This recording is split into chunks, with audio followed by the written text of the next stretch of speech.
Merci beaucoup. Bientôt, ouais.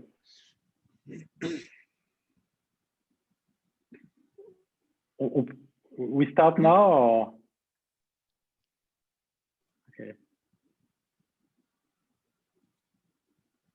I think we're live. Yes. Yeah, I think we're live. Okay, so welcome, welcome everybody. My name is Thierry Baujard from SpielFabrique, and I'm very pleased to moderate this panel on European co-production, how to set up a European co-production. So I've got three great speakers with me on the panel to talk about that, to make it as concrete as possible for you in the audience. So I guess the best is maybe they should present themselves very quickly to start with. And of course, we'll start with Renate. Yeah, thank you very much. Yeah, I'm Renate Schmid. I'm working here for the for Wildeboer Solmecke as a lawyer. I am specialized in all kind of media law, from games law to TV law to whatever law. I worked for Sony 16 years as an in-house lawyer, but as I said, I am now working for another 6 years here for Wildeboer Solmecke. And yeah, I'm very happy to be here on the panel. Thank you very much for the invitation. Yeah, I think that's it so far. Thank you. Thank you, Emeric. Yes, hello everyone. Thank you, Thierry, for the invitation of being in this panel. So I'm Emeric Casting. I am CEO and founder of Human Animation. We are a production company. We are between animation and video games. So we try to create interactive and narrative content, and we are developing around 14 projects, and we have now 5 of them who are on a good way of development, and we released a series, a TV animated series with Arte last year named Globozone, and fully live rendered with Unity, which is our core technique. Thank you, Emeric. Felix? Yes, hi. My name is Felix. I'm a French guy, but I'm based in Berlin.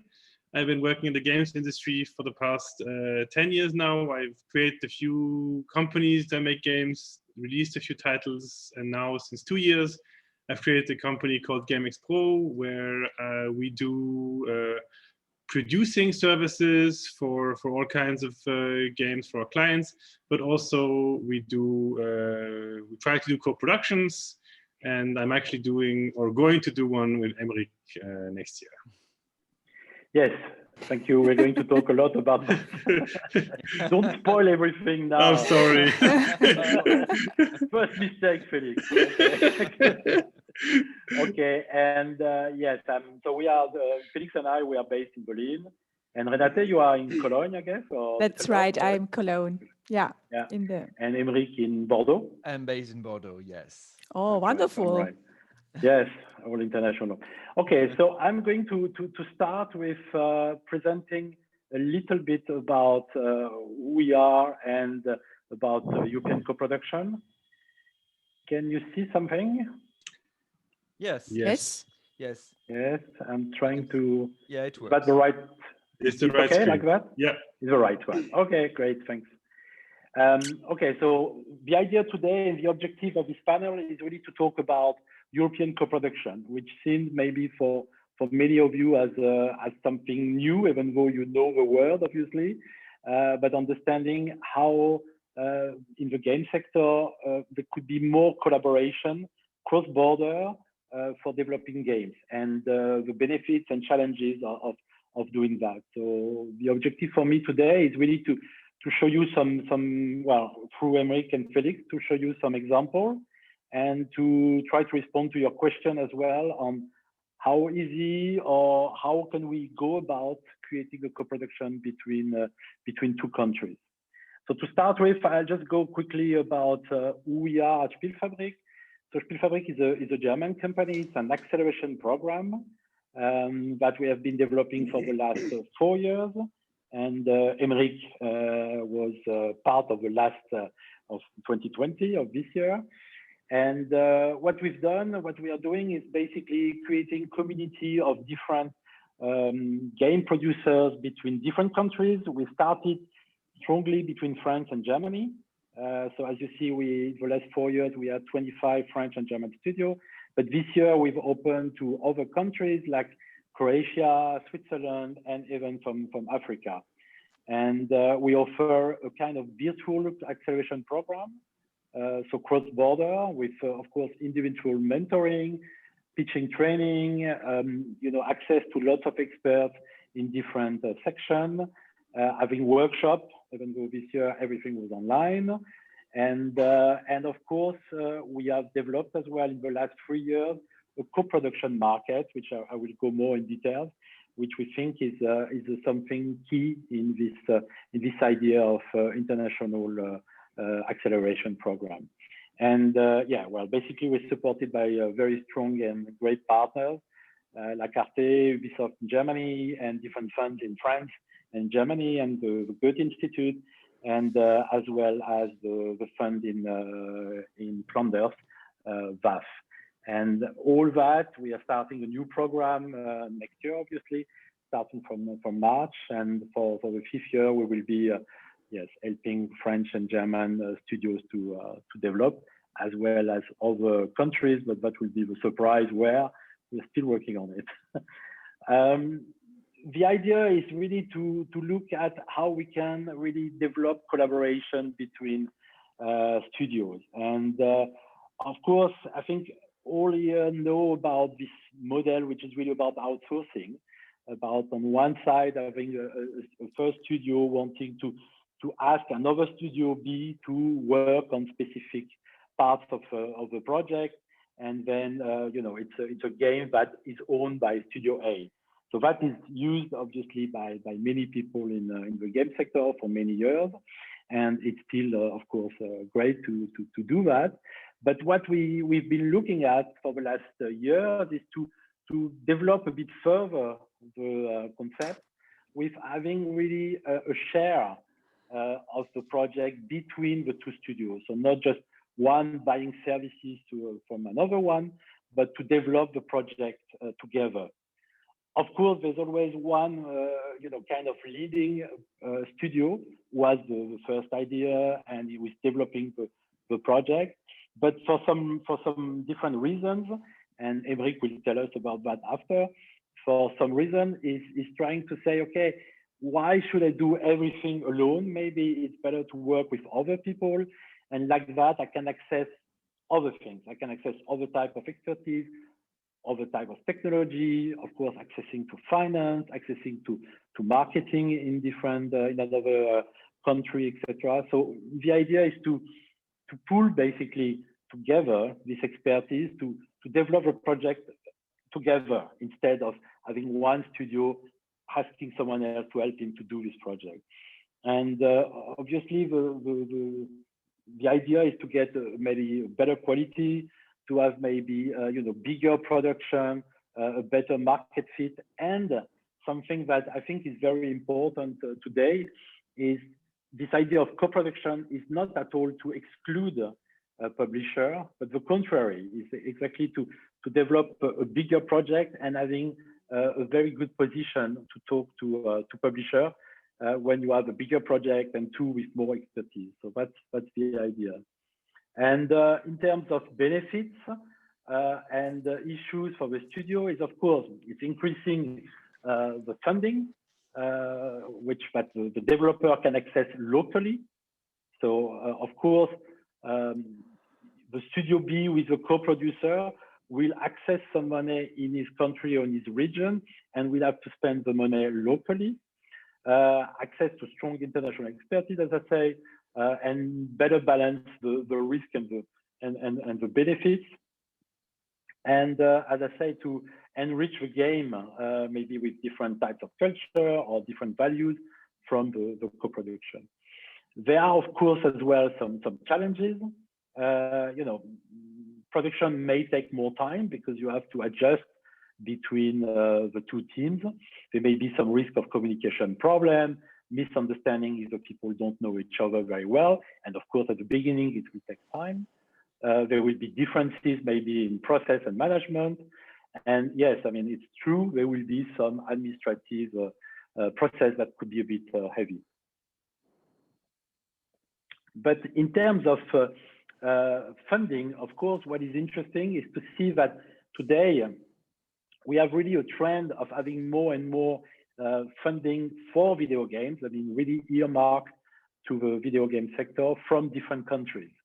This is just a first evaluation that has been done a few months ago, and it's developing very fast. Definitely, France and Germany are the biggest countries for public funding. I mean, if we put the two together, we're coming around 120, 130 million per year for independent studios. But other countries are coming. Of course, the Nordics are also very strong, not just with public, but also with private money. And other countries, like for example, Belgium, is starting to start a tax credit for video game next year, so that will be very important. Or the UK with a tax credit in this country as well. So it's really more and more funding. That means that these cross-border activities could be really more developed. And to take advantage of that, as I say, we started 3 years ago to develop a co-production market, to really create a platform to get producers from different countries to be able to present their project and to talk to each other and develop some potential synergies. So if I give the example of the most recent one in September, we normally do it in Strasbourg, but this year was again online. Just to show you a little bit an idea, we had 10 French and German studios, we had 2 Belgian studios and 3 African studios. And what you see on the right side is basically the mutual interest that the different studios have created after having seen the different pitches from the different projects and saying, okay, I'm interested to talk to them. And each line is a mutual interest, meaning that from each side, the studios were interested to meet. And today we are obviously working on that. And today there are already a few co-production. We have now, in fact, 5 co-production projects, inclusive some with Africa now. So look out as well for next year. We will start a selection next year of projects.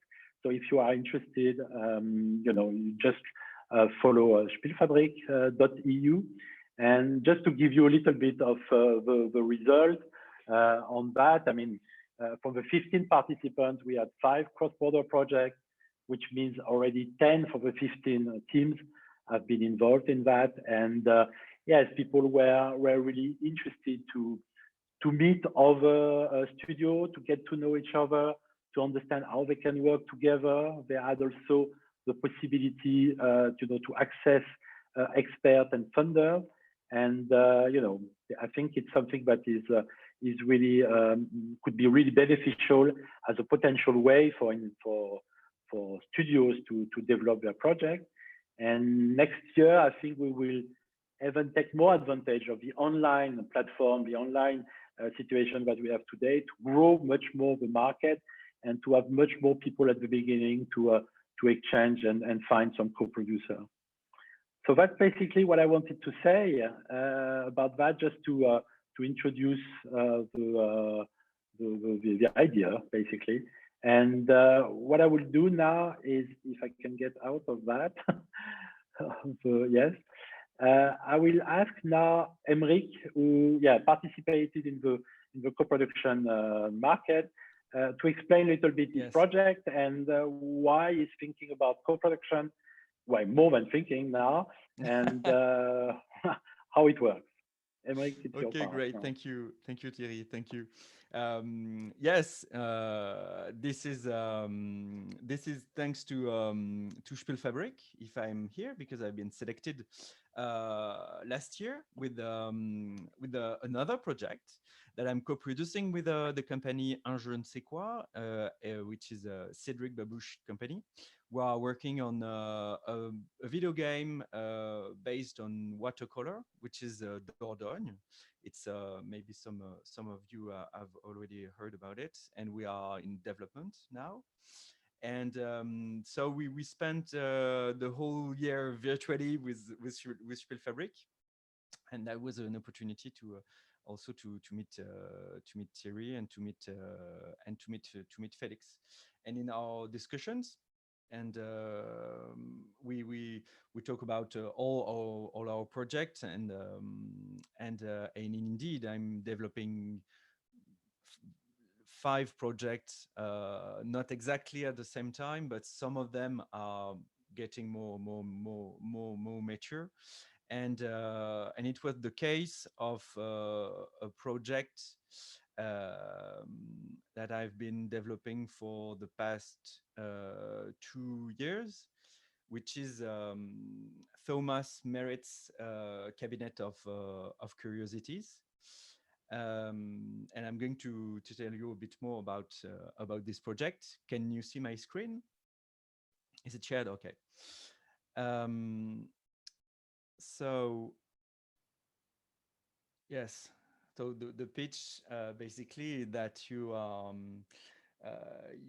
the biggest explorer of the 22nd century has disappeared, and you have to find him. And it's Thomas Merritt, and you're a student, and you have access to his cabinet of curiosities, and to develop a bit to what it is. It's something that was existing in the past centuries, where like a room where you have all stuff that you bring back from your explorations. There's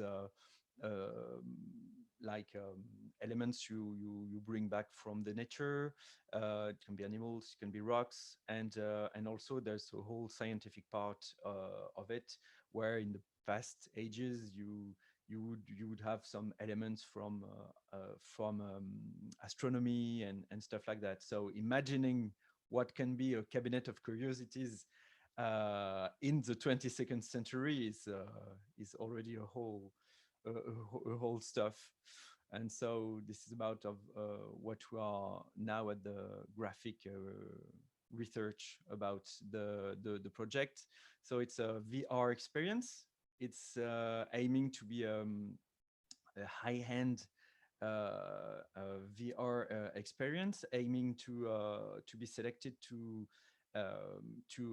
cinema festivals of Series A, like Sundance section New Frontier, or Tribeca, or Venice VR, or Berlin. This is the main somehow experience, and we will go after on the interactivity. And so we are building it like a movie with an author. It's Laurent Kessy, who is an author specialized into science fiction. He wrote many books, including lately a book about his passion about Philip K. Dick, and other fictional book. We are working with Gilles Varmores, who is the graphic designer. We work together a lot in animation, and he's also now specialized into graphic design for special magazines and interviews. And the concept is based on a science approach, where in a future civilization, if they want to develop a lot their technology, they will have to create Dyson spheres, which is to to gather the star. It's as if we were wrapping our sun into a sphere to get the maximum of its energy. So this is the core spirit of the project. And so it's an experience. Of course, it's immersive, and the gameplay is based on the experience of an escape game, and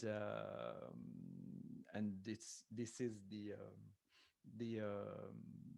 the way we think we can distribute it. And of course, there's the transmedia approach, and the idea is to somehow create a level and of interactivity, of somehow an element of VR experience which is more narrative, and another version which is more playable, and where all the elements in VR of the elements of the escape game are inside. And this is a project we are aiming to the location-based entertainment, which of course may really suffer by now, but it's something very, very, very big, and we really are looking forward to work with location-based entertainment venues like cinemas who could broadcast and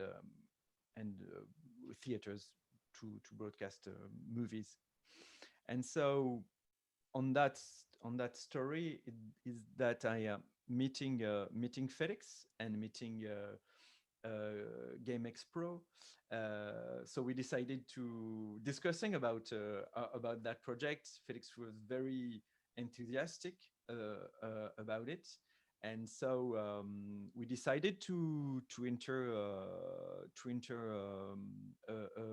co-production for many reasons that I think we'll talk later.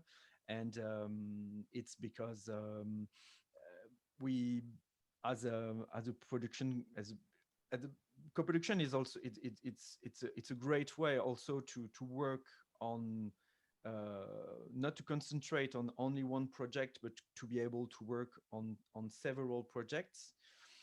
And this is a way. This is also a way to have access to different financing.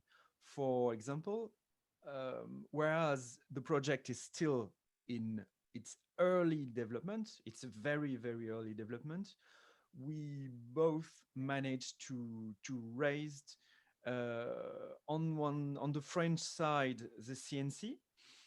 We were eligible to the 𝐀𝐛 fund, which is the special fund for not exactly for VR, but for new media and transmedia content.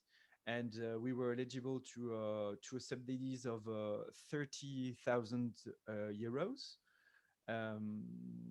And on the German side, we had access to a median board from Berlin, and with access of 75,000 euros, which is very a great amount to start off producing something. And moreover, in France, we were able to trigger a regional funding, which is linked to the Ministry of Culture, and which is a DRAC. And thanks to a partnership with the museum, an art museum in the MAD in Bordeaux, which will have it's a museum of art and Art Deco. And they will create a live experience of the cabinet of curiosities. Okay, thank you very much. Yeah, thank you, Aymeric. Okay, so maybe give the floor to Felix a little bit to understand a bit from the German side, why were you interested and what does it mean concretely to work with Henrik? Sure. So from my end, I definitely want to do co-productions for two things mostly. One, because I've been doing games for a long time and it was all rather small products. And with co-productions, you can, with two teams coming together and financing from different countries, the idea was to make bigger things. And the second thing is that I've always been really bad on the artistic side of things. And I've always heard very good things about French teams when it comes to that. So I was hoping to hop on that bus at the same time. And actually, before meeting Henrik, I had participated a year before to a co-production event, and I had brought my own idea, my own IP at the time, which was a VR escape room for which I had already found a German set of financing, and I was looking for a French partner. And while we were making this work, Henrik, with who we were actually talking about a different product, sends me an email being like, hey, so I have this also in my cupboard. This is a VR experience I'm working on. And it was basically exactly what I was looking for. It was also a VR game. It was artistically very interesting. And he already had the French side of the funding. So it was pretty interesting on that end. And very quickly we said, okay, we want to do this together. And I went to search for funds on my end. In Germany, the situation for public funding at the moment is very good. We have a national fund, which is very nice, where you can ask for 50% of production parts, which is being done in Germany. Sadly, our product was a bit too early for that. But at the same time, almost every region in Germany has their own media fund, which came from the cinema first, and now also access to games. And that's the Median Board in Berlin, which Henrik mentioned. And I presented the product to them, which the product in itself they found very interesting. But what they also found very interesting, because for them it's always nice to have in their own portfolio, of course, of games that they finance, is to be able to say we finance a co-production, because all of these funding places, of course, they are somehow connected to the European Union always, and it's always good for them as well to be able to say we finance games which are linked to different European countries. So I'm sure this also helped our case. And actually, I got the phone call last Friday that we got the German money. And then I'm looking forward for a kickoff meeting next week. Henrik and I had a bit different ideas of what to do with the idea. He wants to do this. He mentioned that this festival thing, and I had this idea of going more to LBEs and make like a virtual escape game. So we've decided, why not both? Yes, and that's great. Okay, thank you very much, Felix. And yeah, it all sounds very simple and easy. So that's great. So let's see now in terms of contractually, or how co-producer could work together, because as we just heard, I mean, it was just a matter of meeting and how you do this project. Oh, that sounds very good. I'm just going to ask for this money and it's there. So that's very simple. It didn't take so much time. I mean, it was just a couple of months basically. So I think that's very good. So let's see now from Renate if she's going to be as well optimistic about how to do that, or if whether she will make it everything complicated now. I don't know. Don't worry about that.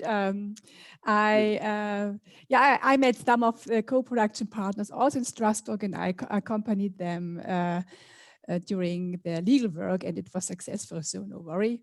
I will now try to share my slides. Okay. Okay. Yes. Successful? Great. it's not in full screen. Okay, it's not at full screen. No, So you need to switch the screen. You're showing the presenter view. Okay. It's a bit tricky. It's on the top, on the Anzeige-Einstellung, you can switch the screen. Top left of the screen. Okay. Anzeige-Einstellungen. On your presenter view, the one that's black, where you can see your next slide. On the top, there's something called Anzeige-Einstellungen. You can switch the screen. It's the top one. Okay. Yes, perfect. Okay, we made it. Well done. Okay, so yeah, I just want to lead you through some, let's say, essential points or questions which should be at least laid down in writing when you step into a co-production. So the essential questions are, it might appear simple, but nevertheless, let's just go through these questions. Who is participating? Again, you have to identify who are my contracting, my partners to the contract, so that because you all have to agree upon on those basic elements. Then what is produced? What are the responsibilities, which means who does what in that co-production community, who brings the money, who makes the design, who brings the story, who makes the graphic, and so on. Then, of course, a basic question, what is the budget? How and what's the amount of the budget? Who brings which investment? Who is responsible for monies? Who brings maybe capital or has who of the partner maybe has can bring other monies or monies to the co-production, just to close the financing plan. Next question, what are the milestones and deadlines? Just to keep in mind that at a certain point, the game should be finished. Then a very, very important question is, how shall the rights be split? And well, I always witness that this is a field of great discussions, and we can have a closer look later on this point. And then, of course, some according to or following the questions of number 7, how shall the revenues be split? And all those questions are now correspond to basic contractual elements, which I show you on the next slide. So this is, in my opinion, shows the basic elements, the very mere basic elements of a co-production contract. Of course, the parties to the contract, the object of agreement, then the co-production services and control, which this would be the paragraph where you just document the services of each of the partners. Then you have the calculation and the budget. You certainly have, if you apply for monies, you have to have a calculation and a fixed budget. And you also should keep in mind that if the budget is overrun, then you have also agree on who will bear the overages. Then you should have a financing plan. As we already heard, you can apply for monies in France or in Germany, and then you should agree on a financing plan. The production plan refers to the milestones and the deadlines. And then the very important point, the ownership of rights. There you agree normally on the IP, who owns the IP, or normally if you have 3 partners to the contract, it's very usual to divide up the ownership of rights in 3 parts. But as I said, this is a field of big discussions, because maybe one partner to the contract has the opinion that his part of the co-production is more valuable than the other one, and then you have in the end, hopefully find an agreement how the services and the contributions are validated. Yes, and the next point would be the territories and the revenues. So you would then agree or negotiate whether the game is restricted, that the partner of France can just exploit it in France, which might be difficult by a game. If you, in case of a game, you more or less maybe then agree on different platforms, and of course the share of revenues. Yeah, though this is a basic structure, and I hope it's not too complicated. Because in the end, you just have to keep in mind that these are the basic elements you should agree upon and you should discuss, but everything, every content of the elements is negotiable. So nothing is laid down by law. You are very free to negotiate the content.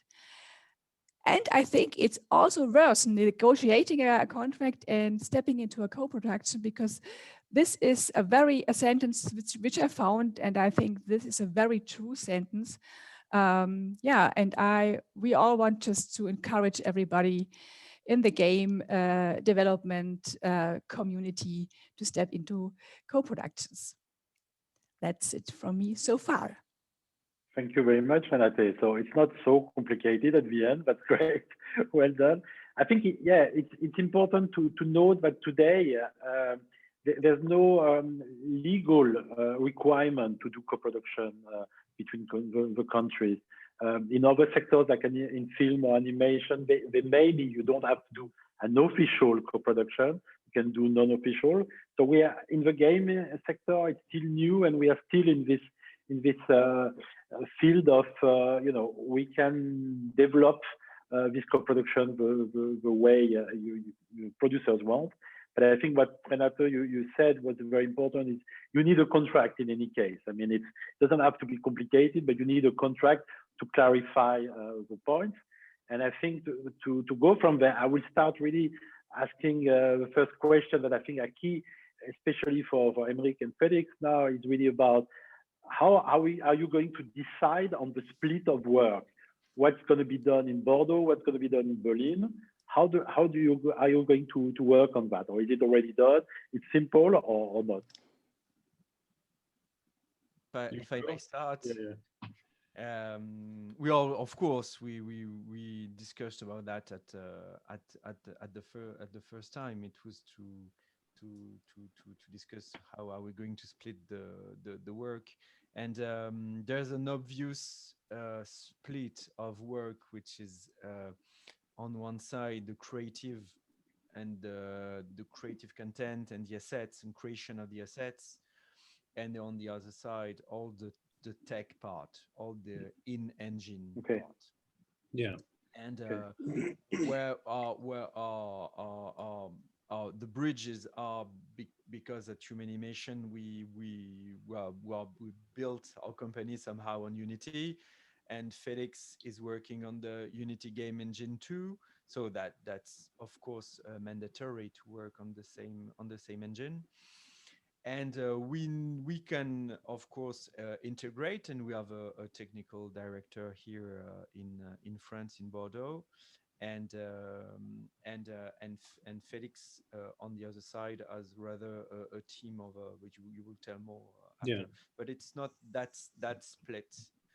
We are also creative, also sharing a creative approach, which resides in the game design also. Okay. The way the story is going to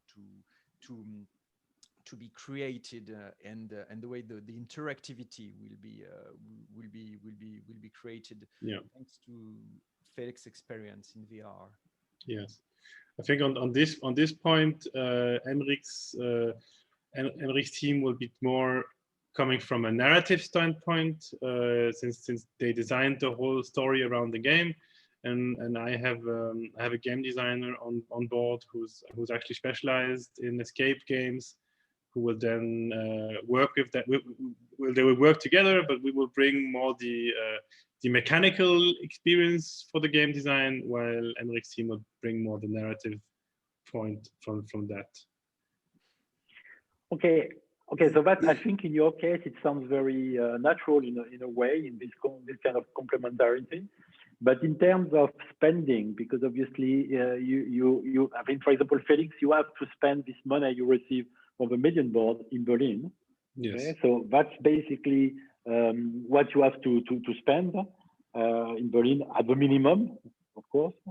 So that means in Bordeaux, how will you do? I mean, will you ask for further financing to get that and to develop more? How do you balance a little bit the spending between the two countries? We are going to work on somehow on two steps. This is what has been told at the beginning. Co-producing gives you the power to produce. So to create a bigger project and to produce more. So that way, where the escape room approach and the interactive and the LBE approach, location-based entertainment, was just an idea. Thanks to Felix and the co-production with GameX Pro, it became possible. So Okay. The first goal is to create a pilot or first playable version with the money that we have, to then trigger further financing. Because, for example, the subsidy we had in France, it's just for development. The 30,000 are just for development. That's right. Once we have a prototype, we'll be able to leverage maybe around 100,000 euros or maybe different, and maybe with other partners. The idea thinks we want to have a life in festivals. There's some distributors of the art that exist, and this is something we are discussing with Felix now too. Mm-hmm. Same. I mean, on the German public funding is the same. We've also, what we got now is also prototype funding. So afterwards, when Emmerik goes for his production fund, I will go for the same on my end. And then yes, we will try to find, I guess, private money to supplement this when we come to the production. Okay.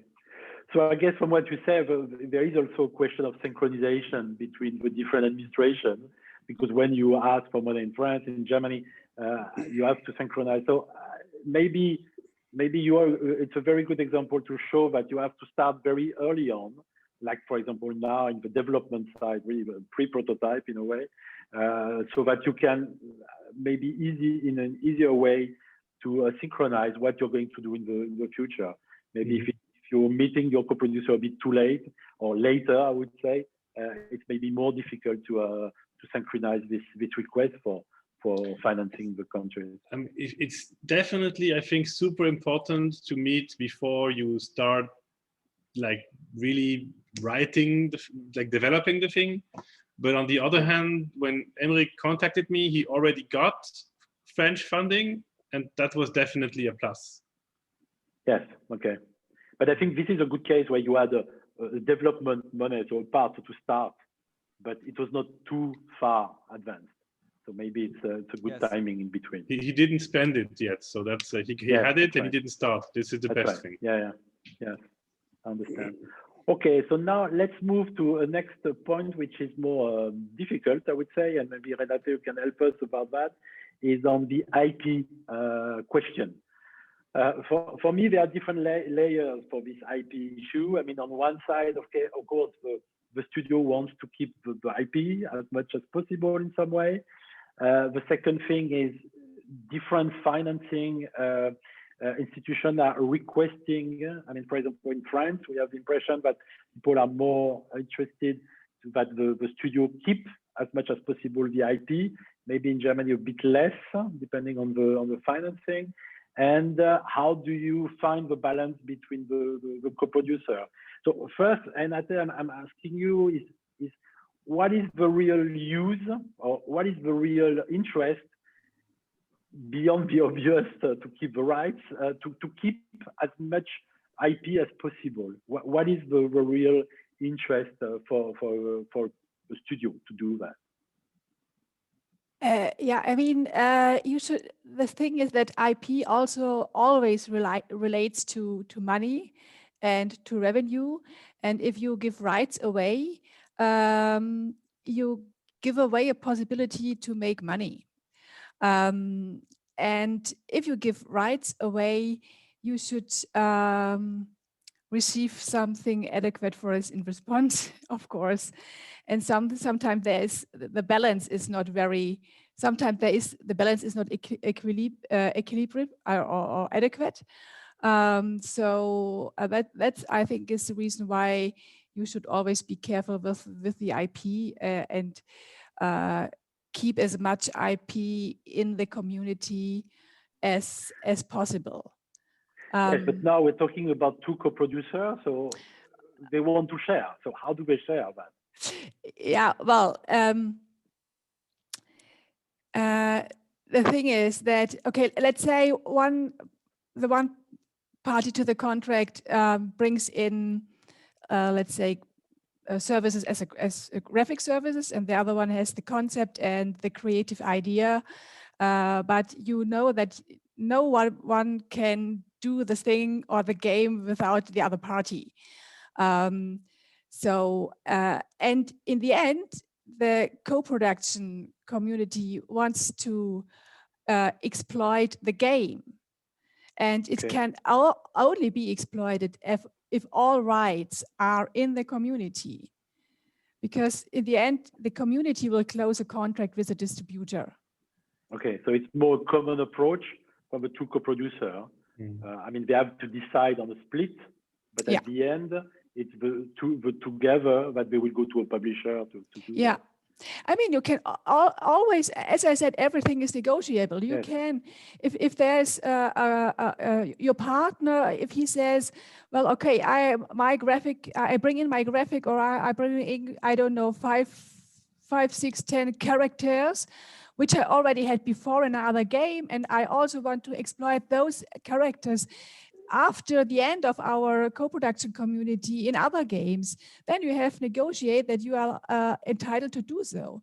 That you say, okay, I bring in these characters in this specific game, in this escape game, and maybe I promise that I won't use those 10 characters in a similar escape game just to avoid competitive distribution. But apart from escape games, I'm free to use those 10 characters in other games. So this is negotiable. But you always have to keep in mind what makes sense. Do we want? Is it necessary that we have those 10 characters exclusively in our community, or can we make exceptions, for example? Okay. So, Emeric and Felix, how will you go about that? I mean, I guess you started to have some ideas. Yeah. So what we so far, since it was still up until Friday, very virtual because there was no money, we did a memo that we signed together where we like outlined a few things, and in order to keep it simple, also because it's very difficult to now know how much public funding we will both find and how much private money who will bring in. We just decided to do a 50-50 split on everything. Yeah. Which is quite popular. Yes. Just to share it. Yes. This is on a more maybe philosophical way.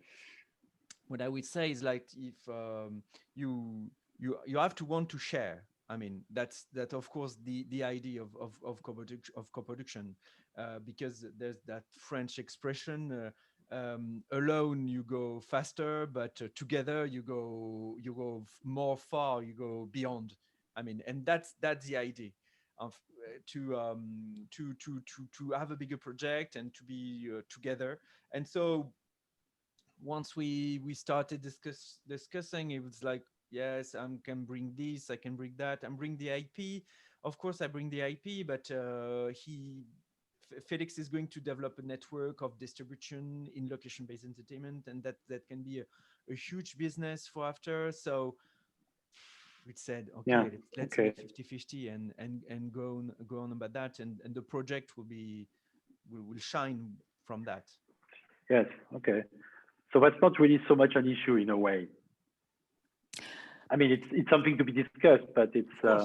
Of course. My point of view, and I am doing a lot of co-production, Yes. and because it's all, I come from animation, and it's something in animation that does exist for 20 years at least, and in cinema it's very much more common, and it does exist for a very long time, and yes, the idea is to, yes, okay, we're going to share it, because we will create, maybe we'll create the project faster, and so we will be able to have it faster, or we can do 2 projects at the same time, and yes, that's the idea too, and that's the approach also to create a catalog of Yes. many projects, kind of portfolios, and that's Yes, the idea. I think one important point as well is to understand that, for example, Emeric and Felix working together, they could do more projects together. It's not like, okay, just a one-off, and they found it themselves, but it's something that they could, if it works well, they could do it again and again. And that's also what happened in animation or in film, is that people are just co-producing between themselves, and like that get to know each other even more, and it's easier and easier. Completely. Yeah. We're actually already talking about what could be other stuff we could do together. So yeah. Yes. Okay. Already. So we are coming already to the end of the presentation of the panel. I think there is one question that I see there about Africa, which is obviously interesting for me, because as I said, we have been looking into Africa, and in terms of co-production, I mean, obviously, it's a little bit easier to do it between countries who can bring financing. So that's why we started with France and Germany, because as I said, these 2 countries have quite a lot of public funding, so that they can really bring funding from both sides. But as I say, we've expanded this year, for example, to Belgium and to Africa to test it a little bit. And I think it's possible to make it work. I mean, of course, it's a little bit, unbalanced, because obviously, for example, the teams coming from Africa, well, they couldn't bring financing, but they could bring obviously their project, their idea, and the time they spent on that. So it's already something that they can value. And we have seen now that there are a few co-production with African teams that we could develop. But of course, it's not easy, and we are about to start a much bigger project with Africa and Europe as from next year. And it's also a question of talking to the government in Africa to see how we can also bring some kind of funding for the African teams as well. And the discussion we had, and last week I did a presentation at the African Game Week in Cape Town, well, online, was we talked about that, and there are definitely some countries in Africa who are looking into that. And so it's obviously open. It's open to any country, but yes, it's easier when we have countries that are who can bring financing from both sides. I think we just have 4 minutes left. Maybe I just ask each of you to tell me, okay, why do you think co-production is a good opportunity for game studio to use, instead of going directly to a publisher or to do self-publishing, to go through this idea of concept of co-production? Why do you think it could be beneficial for you? So Felix, to start with. Well, you can get further. Like Emeric said, if you're together, you get further. So if your plan is to go to a publisher, if you do co-production before, you can make something bigger before you get to the publisher, and then you get a better deal. Or if you go to a publisher because you have to, but you don't really want to, as a co-production, it makes it easier to self-publish. So, and you get to make bigger games. So this is, I think this is the main draw for me to do it anyway. Great. Redacteur? Yeah, I think it extends the possibilities in each way, in creative way, with respect to fundings, with respect to financing, and also if you do an international co-production, it's also great with respect to international friendships. So yeah. Yeah, that's good. So Aymeric.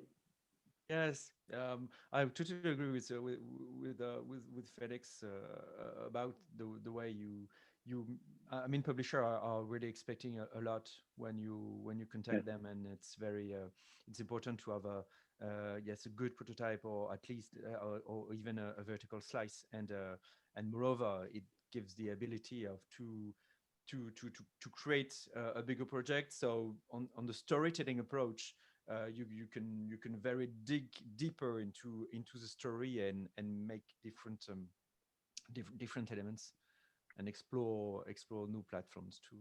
So it's great. Okay, good. So thank you very much.